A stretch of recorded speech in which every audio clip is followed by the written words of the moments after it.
नमस्कार दोस्तों। इस वीडियो में हम बात करने वाले जो बजट रिलीज हुआ था 23 जुलाई को, सो के बारे में बात करने वाली। जिनकी इनकम 15 लाख से अधिक है उनको 30% ब्याज देना पड़ेगा। जिनकी इनकम 12 लाख से 15 लाख के बीच है उनको 20% ब्याज देना पड़ेगा। संपत्ति की बिक्री पर लॉन्च दर कैपिटल गेन्स टैक्स LTGC 20% से घटाकर 12.5% कर दिया गया है।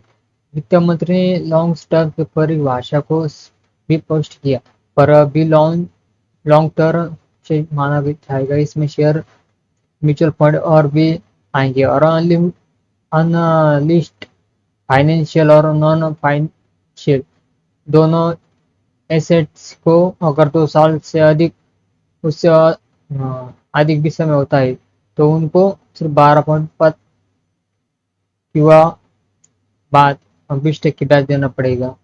दरअसल इंडेक्सेशन बेनिफिट में आपकी प्रॉपर्टी की महंगाई दर के हिसाब से नई कीमत निकाली जाती थी।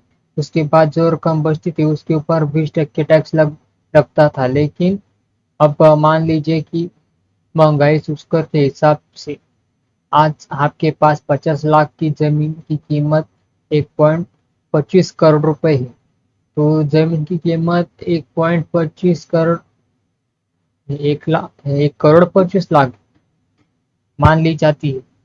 फिर नियम के अनुसार आपके 75,000 रुपये फीसद की दर से लॉन्ग टर्म के टैक्स के लगता है, लेकिन अब इन नियम को हटा दिया गया है। फिर उसके बाद शेयर मार्केट का बजट भी देख लेते हैं।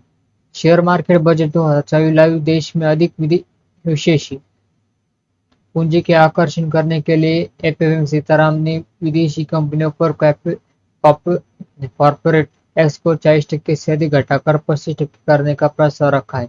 शेयर बाजार बजट 2024 लाइव विकल्प और वायदा पर सुरक्षा लेन देन कर को बढ़ाकर 25% करने का प्रस्ताव है। 23 जुलाई 2024 प्रशम 0.02% और 0.1% शेयर बाजार बजट 2024 लाइव सरकार 1 करोड़ शहरी गरीबों के लिए घर बनाने की मदद करेगी।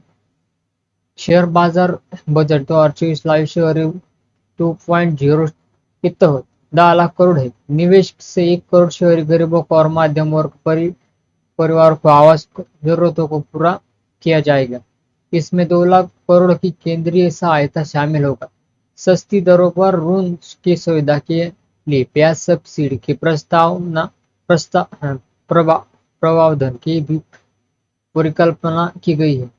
उम्मीद है कि केंद्रीय बजट 2024 में भारतीय ऑटो उद्योग से बढ़ावा देने के लिए कुछ प्रमुख कदमों की घोषणा की जाएगी, जिसमें हाइब्रिड वाहनों के लिए कर की छूट भी शामिल है। वित्त मंत्रालय हाइब्रिड वाहनों पर वस्तु एवं सेवा कर जीएसटी को घटाकर 5% करने और वर्तमान में 28% जीएसटी पर लागू अतिरिक्त 15% उपकर को हटाने के प्रस्ताव पर विचार कर रहा है।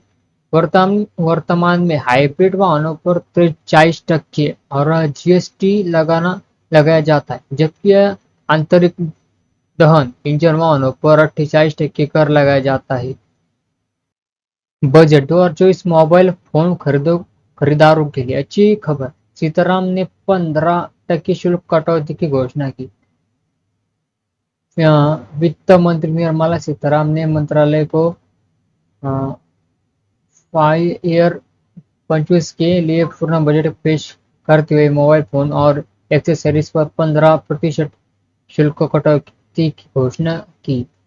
23 जुलाई 2024 बजट 2024 में परमाणु ऊर्जा उत्पादन के लिए आवंटन बढ़ा दिया गया है।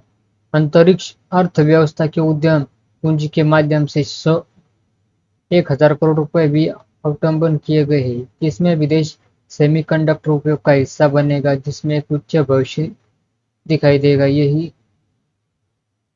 कारण है कि हमने इस क्षेत्र में भारत के लिए जगह बनाई है। आप देखिए जो टैक्स है उसकी आप देखिए तो 7 लाख और उसके बाद 10 लाख, तो उनको 10% टैक्स लगता है।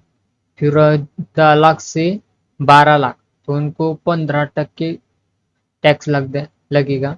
और जो 12 लाख से 15 लाख है उनको 20% ब्याज लगेगा। फिर उसके बाद जो 15 लाख से 16 लाख है उनको 30% ब्याज लगेगा।